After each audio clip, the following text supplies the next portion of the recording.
Now, let's catch up with business too and bring in Ross Greenwood, because it's been a big year or so in the casino world, for Crown casinos especially, Ross. Trouble in Sydney, in Melbourne and in Western Australia. I'm told, you told us that I think the Crown Casino in Melbourne's up and running again tonight, back on even after they had all that trouble with the inquiry there.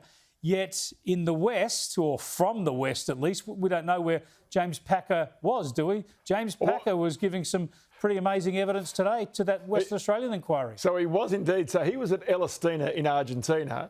The inquiry, the Royal Commission into Crown's operations in WA was taking place in Perth. So they had to do it at a weird time to be able to manage and cope. And in the meantime, just 4 days after all of the revelations that came out of the Royal Commission into Crown in Victoria, which just stopped short of suggesting that Crown should have its licence taken off it, guess what?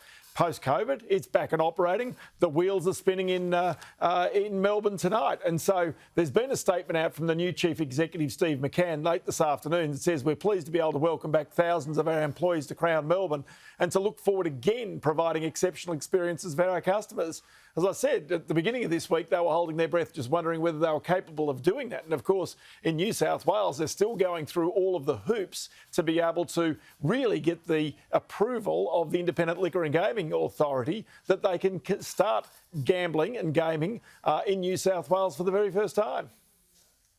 My question was focusing on the recommendation in respect of the requirement that CPH sell down its shareholding in CRL and Crown Melbourne to less than 5% by 2024. And I wanted to give you the opportunity to give evidence as to whether you objected to that requirement, and if you did, what the basis of the objection was. I don't object to that requirement. So that, of course, is the Royal Commissioner in WA, Lindy Jenkins. She was asking Packer about the findings from the Melbourne Royal Commission that will eventually force him to sell down his 37% stake in Crown to less than 5%. Now, he said, yes, I agree with that and I understand. However, there has been also a little bit of an issue in regards to the timing of that, in regards to September 2024. Now, in that regard, this conjecture was all about trying to match the timings in Victoria with those of New South Wales. It was originally September 2024, but it's been extended out by New South Wales to October 2026. So let's pick up here Noel Hutley, James Packer's lawyer, try to see if he could correct the timing of that to make certain that he didn't have to sell out earlier than expected. Is it your evidence that it appears that an error was made by in the report of the Victorian Royal Commission?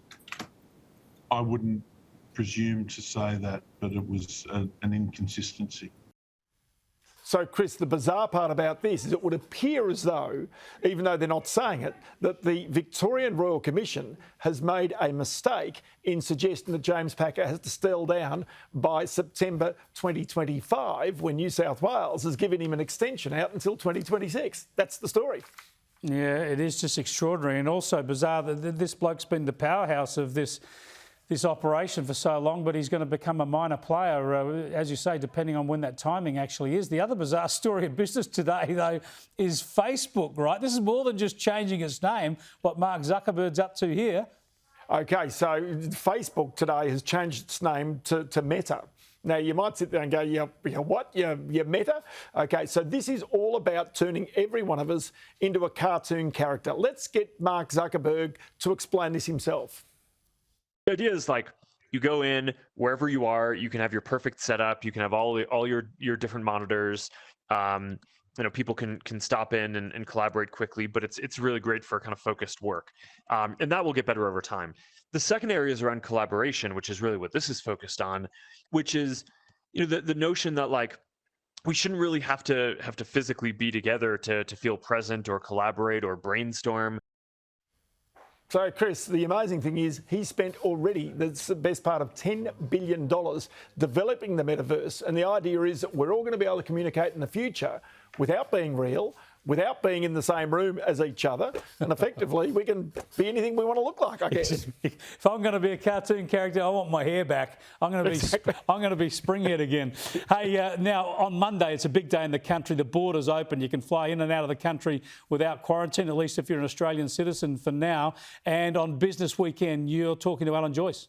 Yeah, Alan Joyce, international flights start on Monday. A few other things also. You can do home testing with the test kits at home from Monday as well, which is going to be an interesting thing to look at. Alan Joyce, we sat down, had a long conversation with him about the state of the airline, about the appetite for people to travel and whether, in fact, the future of work, all of these Zoom meetings that have been going on, all of the Teams meetings, whether that is fundamentally going to change the airline industry as well. So, of course, that'll be coming up on Business Weekend.